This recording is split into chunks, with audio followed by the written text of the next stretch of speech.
Good morning friends.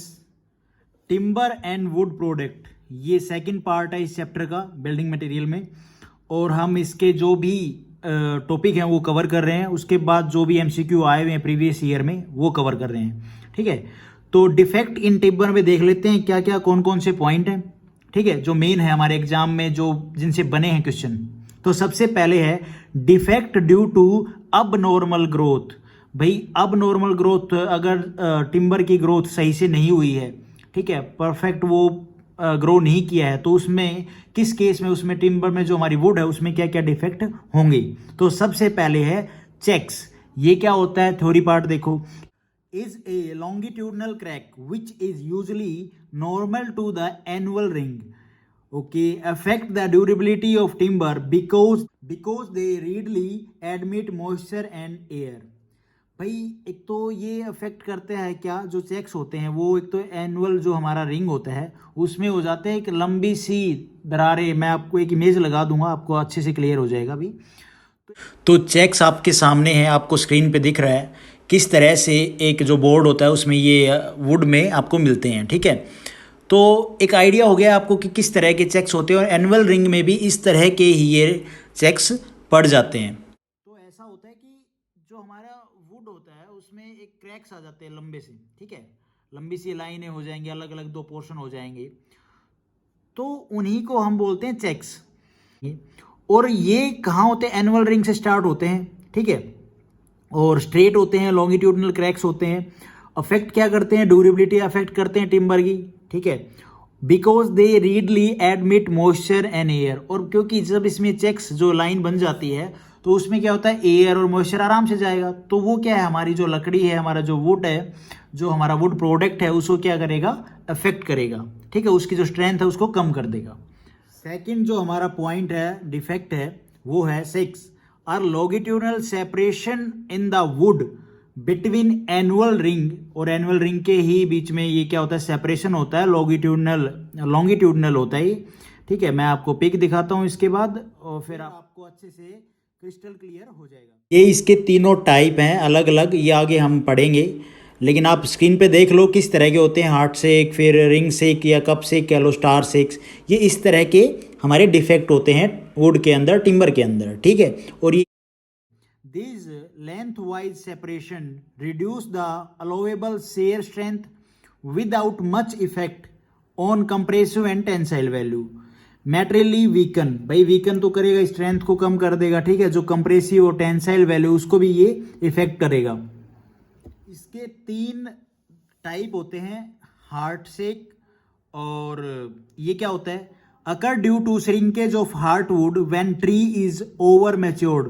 भाई ज्यादा shrink कब हो जाता है, जब ट्री क्या हो जाएगा, ओवर मैच्योर्ड हो जाता है। ठीक है, इसमें क्या होता है, जो हार्ट शेक होता है इसमें बीच में से जो एनुअल रिंग होता है उसमें से इस तरह की भाई जो क्रैक्स हैं वो स्टार्ट हो जाते हैं बनने। ठीक है, और जो ये क्रैक्स है start from pitch and run toward sapwood. Screen पे देखो, ये हार्ट शेक का जो राइट साइड में जो इमेज है, ये इस तरह से डिफेक्ट हो जाते हैं जब ओवर मैच्योर ट्री हो जाता है। उसके बाद सेकंड है कप शेक या फिर रिंग शेक। इसमें क्या होता है, appear as a curved split which partially and wholly separates annual ring from one another, specially when the tree is young. जब ट्री क्या होता है, यंग एज में होता है, तो ये क्या अलग अलग हो जाता है, मतलब सेपरेट हो जाता है annual rings from one another. कैसे, जो लेयर होती है हमारी एनुअल रिंग की, भाई वो ऐसे होती है। तो इसमें क्या है, ये ऐसे गैप बना देता है, यहाँ पे गैप बना दिया, यहाँ पे गैप बना दिया। तो इस तरह के आप पिक में देखोगे और भी अच्छे से आपको क्लियर हो जाएगा। रिंग शेक में आप देख रहे हो कि भाई ये जो एनुअल रिंग है हमारे जितने भी इसके बीच में, उनको क्या सेपरेट कर देता है ये डिफेक्ट। ठीक है, टिम्बर में, और ये एक एरर होता है, और इसकी वजह से क्या होता है, भी स्ट्रेंथ भी कम होगी, ड्यूरेबिलिटी भी कम हो जाती है वुड की। उसके बाद है star shake, are radial split और crack wide at circumference diminishing toward the centre of tree. Shake are more harmful to strength. भाई स्ट्रेंथ को तो ऑब्वियसली ये करेंगे ही। इसमें क्या होता है, इसकी जो शेप होती है, किस तरह का जो क्रैक है वो ये देखो, R6 में आपको स्क्रीन पे दिख रहा है किस तरह से डिफेक्ट हो जाते हैं। जो सरकमफ्रेंस होती है उसमें आपको ये लाइनें दिखने को मिलेंगी, और ये diminishing toward the centre of tree. उसके बाद है रिंकल, ये क्या होते हैं? Swelling cause by the growth of layer of sapwood over wounds after the branch has been cut off in an irregular manner. भैया जब आप ट्री की जो भी ब्रांच होती है उसको अगर इरेगुलर मैनर में कट कर देते हो तो क्या होता है कि वहाँ पे आपने देखा होगा जो हमारी ट्रंक होती है वहाँ पे अलग से स्वेलिंग आ जाती है। मैं आपको पिक्चर में दिखाता हूँ, आप इसको एक बार देखें।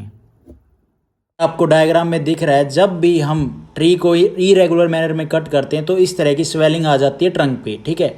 तो इसी को कहते हैं रिंगल। उसके बाद है नोट्स, इसकी क्या थ्योरी है देखो। आर बेसिस ऑफ ट्विग्स और branches buried by cambial activity of the mother branch. इसका जो नोट्स होते हैं इनके अलग अलग तरह की होती है, pin note, small note, medium note, ठीक है, और भाई लार्ज साइज नोट। तो इनका साइज होता है, जो पिन नोट होती है उसका 12 mm, स्मॉल नोट का 12 से 20 mm और मीडियम नोट का 20 से 40 mm और लार्ज नोट का 40 mm। तो इसको एक बार मैं पिक में दिखाता हूँ आपको। नोट की अगर हम बात करें तो एक होता है डेड नोट और एक होती है लाइव नोट। डेड नोट आपके सामने ये ज़्यादा डार्क कलर की होती है, ठीक है, और लाइव नोट आपके सामने है ये थोड़ी सी लाइट कलर की होती है। और दूसरा क्या, ये तो कलर की बात है, बोर्ड के ऊपर आपको दिख रहा है। दूसरा क्या, base of twig and branches, ये इस तरह से कि भाई एक तो सूख जाती है पेड़ के अंदर ही और एक कंटिन्यू ग्रो करती रहती है। और बाकी ये आपके सामने जो साइज़ है वो मैंने आपको दिखा दिए। तो ये था नोट के बारे में। मैं नहीं चाहता कि आपको मैं थ्योरी को ना हिंदी में कन्वर्ट करके कुछ ज़्यादा पजलिंग बताऊं। जो है ना वो आप इमेज के थ्रू समझें, और जो थ्योरी हमें लिखनी है एग्जाम में वो आप यही चीज़ को लिखें, यही है मेन जहाँ से हमें मार्क्स मिलेंगे, दैट्स ऑल।